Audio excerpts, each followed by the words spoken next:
ओम नमः शिवाय।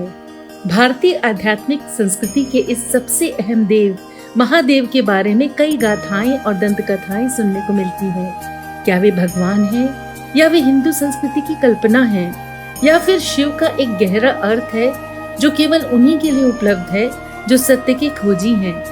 लेकिन जब आप शिव पुराण को पूरा पढ़ेंगे तो आपको उसमें कहीं भी शिव का उल्लेख अच्छे या बुरे के तौर पर नहीं मिलेगा। इसका जिक्र सुंदर मूर्ति के तौर पर हुआ है जिसका अर्थ सबसे सुंदर है, लेकिन इसी के साथ शिव से ज्यादा भयावह भी कोई नहीं हो सकता। आइए जानते हैं कौन है शिव।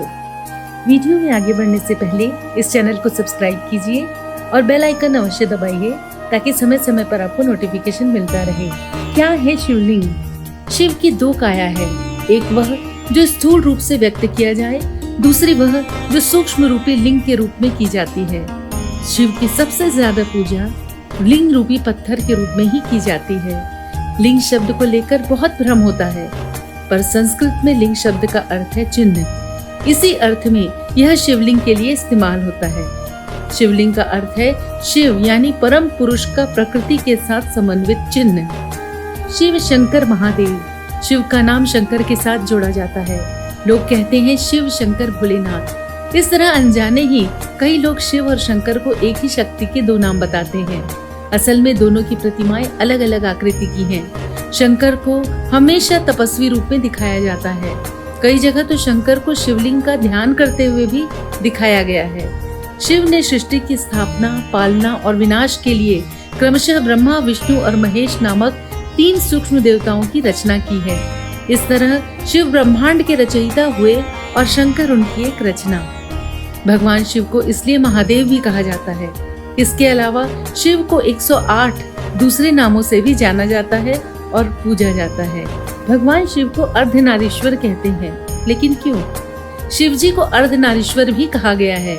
इसका अर्थ यह बिल्कुल नहीं है कि शिव आधे पुरुष ही हैं या उनमें संपूर्णता नहीं, बल्कि वह तो शिव ही हैं जो आधे होते हुए भी पूरे हैं। इस सृष्टि के आधार और रचयिता यानी स्त्री पुरुष शिव शक्ति के ही स्वरूप हैं। इनके मिलन और सृजन से यह संसार संचालित और संतुलित है। दोनों ही एक दूसरे के पूरक हैं। नारी प्रकृति है और नर पुरुष। प्रकृति के बिना पुरुष और पुरुष के बिना प्रकृति बेकार है।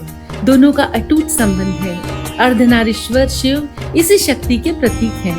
आधुनिक समय में स्त्री पुरुष की बराबरी पर जो इतना जोर है, उसे शिव के इस स्वरूप में बखूबी देखा समझा जा सकता है। यह बताता है कि शिव जब शक्ति युक्त होता है तभी समर्थ होता है। शक्ति के अभाव में शिव शिव न होकर शव रह जाता है। नीलकंठ क्यों कहा जाता है इन्हें? अमृत पाने की इच्छा के लिए जब देव दानव मंथन कर रहे थे, तभी समुद्र से कालकूट नामक भयंकर विष निकला। उस विष की अग्नि से 10 दिशाएं जलने लगी। समस्त प्राणियों में हाहाकार मच गया। देवताओं और दैत्यों सहित ऋषि, मुनि, मनुष्य, गंधर्व और यक्ष आदि उस विष की गर्मी से जलने लगे। देवताओं की प्रार्थना पर भगवान शिव जी विषपान के लिए तैयार हो गए। उन्होंने भयंकर विष को हथेलियों में भरा और भगवान विष्णु का स्मरण कर उसे पी गए। भगवान विष्णु अपने भक्तों के संकट हर लेते हैं। उन्होंने उस विष को शिव जी के गले में ही रोककर उसका प्रभाव खत्म कर दिया। विष के कारण भगवान शिव का कंठ नीला पड़ गया और वे संसार में नीलकंठ के नाम से प्रसिद्ध हुए। शिव जी को भोले बाबा भी कहा जाता है। शिव पुराण में एक शिकारी की कथा है। एक बार उसे जंगल में देर हो गई, तब उसने एक बेल वृक्ष पर रात बिताने का निश्चय किया।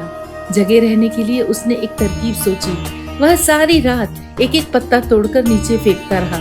कथानुसार बेल के पत्ते शिव को अत्यंत प्रिय हैं। बेल वृक्ष के ठीक नीचे एक शिवलिंग था। शिवलिंग पर प्रिय पत्तों का अर्पण होते देख शिवजी प्रसन्न हो उठे, जबकि शिकारी को अपने शुभ काम का एहसास भी न था। उन्होंने शिकारी को दर्शन देकर उसकी मनोकामना पूरी करने का वरदान दिया। इसी भोलेपन के कारण शिव जी को भोले बाबा भी कहा जाता है। कथा से ये साफ है कि शिव कितनी आसानी से प्रसन्न हो जाते हैं। शिव महिमा की ऐसी कथाओं और बखानों से पुराण भरे पड़े हैं।